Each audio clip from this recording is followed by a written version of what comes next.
अब हम देखेंगे chemical properties and reaction of ethers में उसका अलग रिएक्शंस, मतलब अलग रिएक्शन ऑफ ईथर जिसे कहते हैं हम इलेक्ट्रोफिलिक सब्स्टिट्यूशन रिएक्शन।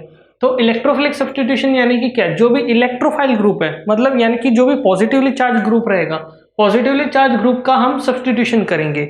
सब्स्टिट्यूशन मतलब कोई भी जो हमारा कंपाउंड है, जो भी रिएक्टेंट रहेगा उसके अंदर हम एडिशन करेंगे या फिर सब्स्टिट्यूशन करेंगे ऑफ इलेक्ट्रोफाइल। जैसे कि यहाँ पे है एक एग्जांपल हैलोजिनेशन, दूसरा है फ्रीडल-क्राफ्ट रिएक्शन, तीसरा है नाइट्रेशन। तो अभी हम देखते हैं सबसे पहले हैलोजिनेशन। हैलोजिनेशन मतलब क्या है? हैलोजिनेशन मतलब हैलोजन्स का एडिशन, मतलब ब्रोमीन एडिशन। तो अभी ब्रोमीन का एडिशन कैसे होगा? ये भी एक टाइप का इलेक्ट्रोफिलिक सब्स्टिट्यूशन रिएक्शन होगा। वो कैसे होगा देखते हैं। अभी ये जो कंपाउंड है, ये एक कंपाउंड है जिससे ईथर है। अब ये कौन सा ईथर है? यहाँ पे फिनाइल है, यहाँ पे CH3 है, बीच में O है।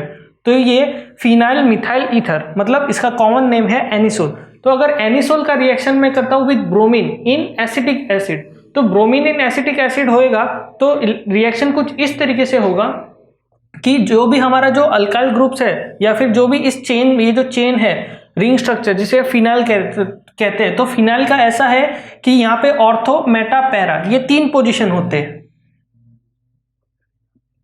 तो ऑर्थो, मेटा, पैरा में से हमेशा मेजरली जो भी हमारा हाईली रिएक्टिव जो साइड होता है, अटैकिंग पोजीशन होता है, वो होता है या तो ऑर्थो पे या फिर पैरा पे। मेटा पे भी होता है, लेकिन मेटा के लिए बहुत हाई एनर्जी का रिक्वायरमेंट रहता है। तो अगर नॉर्मल कंडीशन पे अगर मैं रिएक्शन करता हूं तो वो ऑर्थो पोजीशन पे रिएक्शन होगा या फिर पैरा पोजीशन पे रिएक्शन होगा। तो अभी ब्रोमीन इन एसिटिक एसिड मतलब सिंपल सी बात है, एडिशन ऑफ ब्रोमीन होगा। तो ब्रोमीन का एडिशन कैसे होगा? तो एक जाएगा ऑर्थो पोजीशन पे, एक जाएगा पैरा पोजीशन पे, मतलब एक यहाँ पे और एक यहाँ पे। लेकिन दोनों कंपाउंड मिलेंगे हमें, लेकिन इसमें से मेजर कौन सा होगा, माइनर कौन सा होगा, मतलब किसका अमाउंट कौन सा ये जो कंपाउंड है उसका यील्ड, मतलब उसकी क्वांटिटी ज्यादा हमें मिलेगी और कौन से कंपाउंड की कम मिलेगी। तो इसमें ऐसा है कि जो पैरा पोजीशन वाला है, पैरा पोजीशन की क्वांटिटी ज्यादा मिलती है। बिकॉज क्योंकि अगर ऑर्थो पोजीशन पे लेंगे तो ऑर्थो पोजीशन पे यहाँ पे ऑलरेडी ऑक्सीजन है, ये OCH3 है, तो यहाँ पे ऑलरेडी ये ऑक्सीजन इज इलेक्ट्रोनेगेटिव, और यहाँ पे जो ब्रोमीन है, ब्रोमीन भी इलेक्ट्रोनेगेटिव है। तो अगर ब्रोमीन यहाँ पे आता है तो यहाँ पे स्टीयरिक हिंड्रेंस बनता है, यानी कि यहाँ पे बल्कीनेस ज्यादा हो जाता है, जिसकी वजह से यहाँ पे जैसे ये CH3 है और Br है, दोनों के बीच में कोई ना कोई एक्टिविटी होते रहती है, जिसकी वजह से कंपाउंड अनस्टेबल होता है। तो उसकी वजह से मेजॉरिटी ऑफ द प्रोडक्ट हमें जो मिलता है वो ये पोजीशन पे मिलता है। बिकॉज ये भी एक इलेक्ट्रोनेगेटिव कंपाउंड है, मतलब एक ग्रुप है, जैसे ऑक्सीजन है, तो यहाँ पे ये CH3 OCH3 है, ये एक अलग पोजीशन पे है, ये उसके ब्रोमीन उसके ऑपोजिट पोजीशन पे। तो अगर दोनों बाजू ये ऐसे देखा जाए तो वो एक तरह से बैलेंस कर रहे हैं, मतलब ऊपर के साइड पे भी एक बल्कियर ग्रुप है, नीचे के साइड पे भी एक अलग हाईली इलेक्ट्रोनेगेटिव ग्रुप है, तो वो पूरे कंपाउंड को स्टेबल करते हैं। लेकिन अगर यहाँ पे देखा जाए तो यहाँ पे ब्रोमीन है, ब्रोमीन भी ऑलरेडी हाईली इलेक्ट्रोनेगेटिव है, और यहाँ पे OCH3 भी काफी बल्की ग्रुप है, तो यहाँ पे स्टीयरिक हिंड्रेंस ज्यादा होगा, जिसकी वजह से ब्रोमीन और ये जो ग्रुप है इसमें कुछ ना कुछ एक्टिविटी होते रहती है। इसकी वजह से ये पोजीशन पे हमें बहुत कम प्रोडक्ट मिलता है। तो इसकी वजह से हमने देखा कि मेजर प्रोडक्ट कौन सा है, माइनर प्रोडक्ट कौन सा है। तो हमेशा जो भी ऐसे टाइप के रिएक्शंस होते हैं, यानी कि जो भी ये जो रिंग स्ट्रक्चर है फिनाइल में, तो फिनाइल के लिए जो भी ऐसे टाइप के रिएक्शंस होते हैं, जैसे क्लोरीनेशन, ब्रोमिनेशन, आयोडीनेशन, नाइट्रेशन और भी बहुत सारे हैं, तो उसमें हमेशा दो प्रोडक्ट मिलेंगे, एक मिलेगा ऑर्थो पे, एक मिलेगा पैरा पे, जिसमें पैरा पोजीशन वाला रहेगा, मतलब जो नीचे ये वाला ऑपोजिट पोजीशन वाला, वो हमेशा हाईली स्टेबल रहेगा एज कंपेयर टू ऑर्थो। उसकी वजह से हमें जो हमारा मेजर प्रोडक्ट रहेगा वो पैरा पोजीशन वाला रहेगा। तो ये तो हमने देख लिया हैलोजिनेशन का। अब हम देखते हैं फ्रीडल-क्राफ्ट रिएक्शन। तो फ्रीडल-क्राफ्ट रिएक्शन में भी 2 रिएक्शन होते हैं, एक फ्रीडल-क्राफ्ट अल्काइलेशन होता है, एक फ्रीडल-क्राफ्ट असाइलेशन होता है। तो अल्काइलेशन मतलब क्या? अल्काइलेशन मतलब addition of CH3 group. CH3 group होता है, तो क्योंकि CH3 ग्रुप है मतलब R है, तो वो अल्काइल बोलते हैं उसको, तो एडिशन ऑफ अल्काइल ग्रुप, तो फ्रीडल-क्राफ्ट अल्काइलेशन। और असाइलेशन मतलब क्या?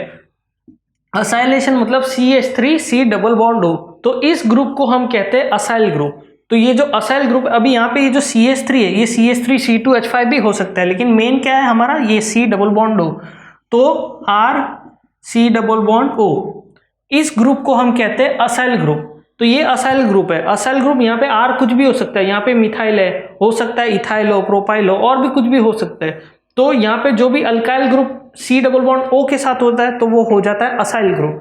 तो असाइल ग्रुप का रिएक्शन अगर हम करते हैं विथ हमारा ये एनिसोल मतलब ईथर, तो कुछ इस तरीके से कंपाउंड मिलेगा। अभी फ्रीडल-क्राफ्ट अल्काइलेशन मतलब फ्रीडल-क्राफ्ट का रिएक्शन है तो हमें लेविस एसिड लगता है। लेविस एसिड मतलब एनहाइड्रस AlCl3। तो उसमें रिएक्शन के सेम इसी की तरह दो प्रोडक्ट मिलेंगे, एक पैरा पोजीशन पे मिलेगा, एक ऑर्थो पोजीशन पे मिलेगा। लेकिन सब्स्टिट्यूशन कैसा होगा, अब यहाँ पे हमने देखा था कि यहाँ पे से अभी जो अल्काइलेशन है, अल्काइलेशन में ऐसा है जैसे ये CH3Cl है, तो यहाँ पे सीधी सी बात है पैरा पोजीशन, ऑर्थो पोजीशन और पैरा पोजीशन, यहाँ पे दोनों भी जगह पे एक एक हाइड्रोजन है, तो एक हाइड्रोजन निकल के क्लोरीन के साथ आ जाएगा, बन जाएगा HCl।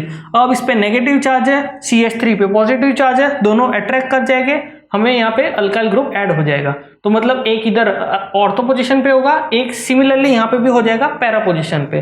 तो अभी इसमें से सेम इसी कॉन्सेप्ट के हिसाब से मेजर प्रोडक्ट कौन सा रहेगा, ये वाला पैरा वाला, बिकॉज यहाँ पे बल्कीनेस मतलब दोनों जगह पे इक्वली डिवाइड हो रहे हैं, तो वो हिसाब से मेजर है ये और ये माइनर है। एग्जाम में हमें दोनों ही लिखना है और हमें सिर्फ मेंशन करना है कि मेजर कौन सा है, माइनर कौन सा है। और अगर अभी ये तो हो गया अल्काइल का, अभी असाइलेशन अगर मैं करता हूँ तो उसमें क्या है, अभी ये CH3C double bond O Cl3 ये ग्रुप है हमारा, ये एक कंपाउंड है। अगर इसका रिएक्शन में विथ एनिसोल करता हूं, एनिसोल मतलब हमारा ईथर से, तो सेम इससे भी दो प्रोडक्ट मिलेगा, पैरा पोजीशन पे, ऑर्थो पोजीशन पे और पैरा पोजीशन पे। तो अभी देखते हैं एनहाइड्रस AlCl3 मतलब ये हमारा लेविस एसिड है, मतलब जहां पे भी एनहाइड्रस AlCl3 आ जाता है तो हमें ये समझ लेना चाहिए कि जो रिएक्शन होगा, और यहाँ पे कोई भी अल्काइल वाला ऐसा ग्रुप आता है तो समझ जाना कि हमारा जो रिएक्शन है वो फ्रीडल-क्राफ्ट रिएक्शन होगा, या तो अल्काइलेशन होगा या acylation, depends on the reagent. तो ये हमारा जो कंपाउंड है CH3C डबल बॉन्ड O, तो Cl3 क्या करेगा, Cl3 निकल जाएगा, CH3C डबल बॉन्ड O हो जाएगा। तो ये जो हमारा है COCH3 ये या तो ऑर्थो पोजीशन पे आएगा या मतलब ऑर्थो पोजीशन पे भी आएगा, पैरा पोजीशन पे भी आएगा, जैसे कि COCH3 सेम कंसेप्ट की वजह से मेजर प्रोडक्ट हमारा पैरा वाला रहेगा, बिकॉज दोनों इक्वली डिस्ट्रीब्यूट हो रहा है स्टीयरिक हिंड्रेंस, मतलब यहाँ पे स्टीयरिक हिंड्रेंस कम है, यहाँ पे इसमें ज्यादा है। तो इसकी वजह से अब ये जो कंपाउंड है इसका नाम है 4-मिथोऑक्सी एसीटोफिनोल। अब यहाँ पे अभी जो पहले जो कंपाउंड था ये सब एनिसोल था बराबर, para bromo anisole, because bromine is not a functional group, bromine is a substituent.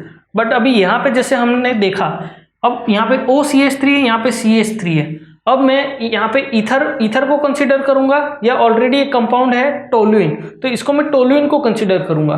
तो टोलुइन को अगर मैं इसको एज ए मेरा ग्रुप कंसीडर करता हूं तो इसका नंबरिंग कैसा होगा, 1 2 3 4, तो ये हो जाएगा 4-मिथोऑक्सी, क्योंकि मिथाइल है और ऑक्सीजन है, तो मिथोऑक्सी 1 2 3 4-मिथोऑक्सी टोलुइन, तो ये है हमारा मेजर प्रोडक्ट। और सिमिलरली अगर ये सेकेंड पोजिशन पे आ जाता है तो 2-मिथोऑक्सी टोलुइन, तो ये हो गया हमारा नेमिंग।